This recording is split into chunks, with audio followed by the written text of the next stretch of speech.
Hello, my name is Michael Lee Howard, and this is my video on an economic analysis. My analysis I chose to do is to have fully covered mental health by employers.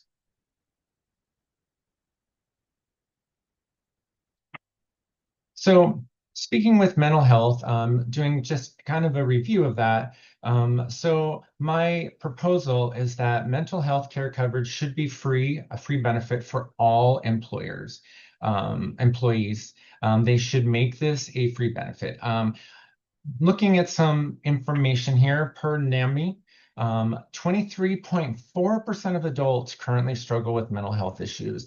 This can range anywhere from depression, bipolar, anything that's serious to anything that may be considered not serious, something as simple as depression. Now, 9.5% of those will suffer some form of depressive illness each year. And the craziest thing of all is that only 33% of employers offer ongoing chronic health coverage. A lot of them offer EAP, which is employee assistance programs that are free. Most of those programs, though, are only temporary. They'll say we can give you six, sessions with a therapist, and in some cases, after six sessions, they may, if you decide to try to go for another reason, they may end up giving you a different therapist. So it's not anything that's ongoing. It's not anything that's going to be helping with any chronic health. Employees that are mentally healthy are more motivated. They engage and they are productive in their work. So when we have employees that are able to have that mental health coverage, that actually makes a huge difference to employers. The rate about it is per the Blue Cross Blue Shield of Kansas actually showed that about $1 spent on mental health will see about a $4 return on productivity gains. So that is positive for companies and positive for the employee because they have that coverage, which means they're going to have less burnout, less call outs. And overall, we're going to have continuous health care since mental health is such a huge, giant part of the way that we live our lives, and in particular with a work environment. Just as a brief overview, the Mental Health Parity and Addiction Equality Act, or excuse me, Mental Health Parity and Addiction Equity Act, apologize, is something that was created back in 1996. In 1996, the Parity Act actually made a decision to no longer have an annual or lifetime financial limit. So there used to be the idea that you could go to a therapist for chronic health, but they could say you can only spend $500, or they could say you can only go to 5 sessions. And for a lot of people that do go to chronic healthcare therapy for mental health, in most cases, they're going to want to go a minimum of once a month.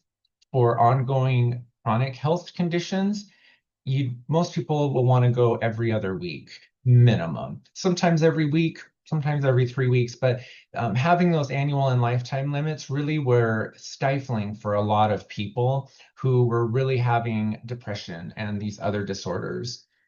In 2008, they actually took that annual limit and they went from mental health to also adding substance use disorders. So that could be alcoholism, any kind of drug health issues, things of that sort. Now, in 2024, there was a plan to expand the definition of what exactly mental health coverage meant, what that term meant. It's very vague on what that is and what it covers.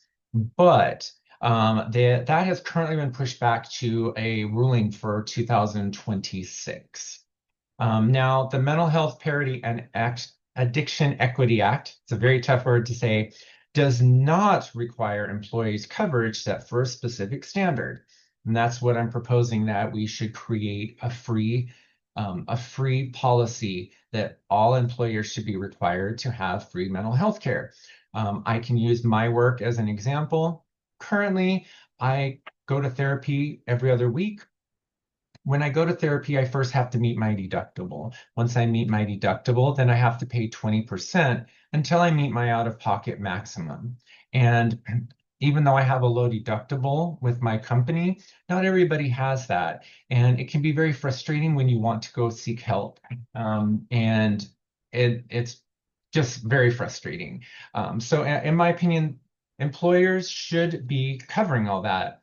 Employers have created EAPs, as I stated before, for a lot of free mental health care, but once again, does not cover ongoing or chronic care. So goals of my policy are change is to provide a way for more people to access mental health care, to decrease mental health emergent services. This would help not have people be having to be checked into mental hospitals. Hopefully, it could reduce the risk of things such as suicide ideations and being able to speak with somebody and not being to the point where you're at your bottom of mental health care. In the long term, it would actually lower long-term health costs. Mental health can affect your physical, it can affect your day-to-day care, it can affect your work, and it can affect everything. And with that, it would lower those long-term costs of emergent cases of people going through depression, hurting themselves, things of that sort. Once again, it would also help provide continual preventive care. Usually with chronic health care, they want you to also be seeing your PCP or maybe even a psychiatrist on the side. Some places will do psychiatry mixed with psychology. And this would help also ensure like if you are on medication or if you're needing to be on medication, this could be followed up on. PCP care would be something you'd want to follow up on too, just to make sure that you're doing okay. It would also provide a better quality of life. For me personally, I do know that I feel better when I am going to a therapist to be able to talk about all the stress going on in my life. And that really can make a difference from my day to day. It also would help for a lot of people if you were able to have that free mental health care. It would give you the option to help reduce stigma. We still live in a society right now where there is a stigma. If you have bipolar, then you're crazy, quote unquote. If you're depressed, oh, just get happy.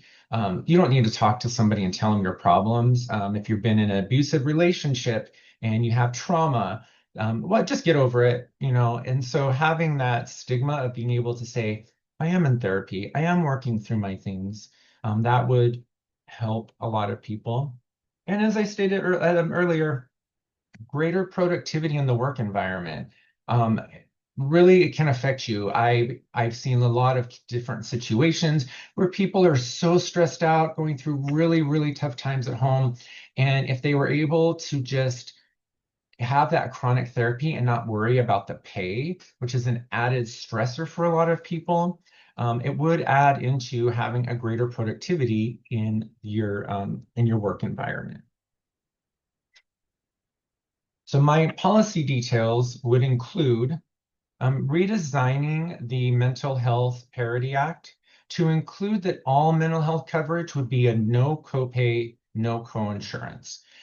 It would be taking that particular act and making it into an all-encompassing, all providers would be required to cover that 100%. Also included this would be that the ACA, so the Affordable Care Act, as it currently stands, would need to include mental health coverage as an essential coverage with no copays. Currently, there is no set standard for mental health therapy. It's in plans through the ACA, but nothing specifically set. So that would be another thing that I would put into the policy details. There is also a ruling that diagnostic criteria currently in mental health care. There's a diagnostic criteria to be treated for every 3 months. You have to basically go through for what you're being treated for, what you're dealing with. So the therapist would actually has to write out a plan for insurance to say, you know, Michael is being seen for depression, and this is what we're working on. Here's our diagnosis. And every 3 months, that has to be upped. It's a lot of extra paperwork that in most cases doesn't need to be done because you're probably seeing that therapist for the same thing. So that would be another change that I would make, would be a change to that 3 month rule of having symptoms of mental health for at least 3 months. So this would be able to make less paperwork and make it so that the priority would be patient care as above paperwork. Benefits for the social welfare side is that we would see an ROI for employers addressing mental health issues, and this would see, as we said before, a return of $1.50 to $4 for every person that would be in like coming into work. You would see an increase in productivity for that. It would be less burden on the healthcare systems since patients will be going to regular therapy, they'd be taking their medication, less chances of issues happening around. Another benefit would be the pharmaceutical companies will be able to actually make more money in the long term as there will be a consistency with medication. Currently, antidepressant medications are making about 8.6 billion a year. And if somebody was able to know that they could go to a therapist, have that medication, be able to continue taking medication and being monitored for it, because that's a big part of it, that will mean more prescriptions, which would mean more pharmaceutical money in the long run. So it's a win-win. Also, more opportunities for mental health providers to be in business. One of the current things is a lot of mental health providers are feeling like there's not as many out there. Part of it is because a lot of people don't think that they can make a living being a therapist. And this would ensure that we have more opportunities for providers to make money. And once again, the fewer long-term mental health breakdowns would lead to less financial burden within the healthcare systems and be able to kind of cross the pass before you get there. I think that's how the phrase goes. So it would around, once again, some win-wins. The cost of the proposed changes. So one of the costs would be the burden needed for providers to have consistent chronic health care. So there could be, in the mental health portion of things, of course, a big surge. That would be temporary and could be, a possible burden. Initially, but eventually we would be able to hopefully get more therapists and more people, social workers, people who are currently wanting those positions in order to help patients.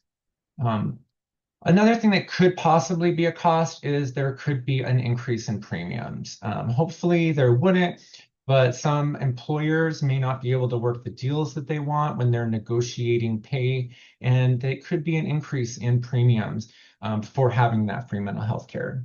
And once again, there could be a cost of quality of care due to the high demands for more patients entering the market that need more mental health assistance. So there could be a slight quality of care issue to begin with because of being inundated with more patients. So in conclusion, free mental health care would be a win-win for employers and employees. Less chance of burnout, absence, and other associated concerns, excuse me. An expanded EAP, so the employee program would be a good second solution, would be taking the current EAP and expanding it to a larger, maybe doing 12 sessions instead of 6.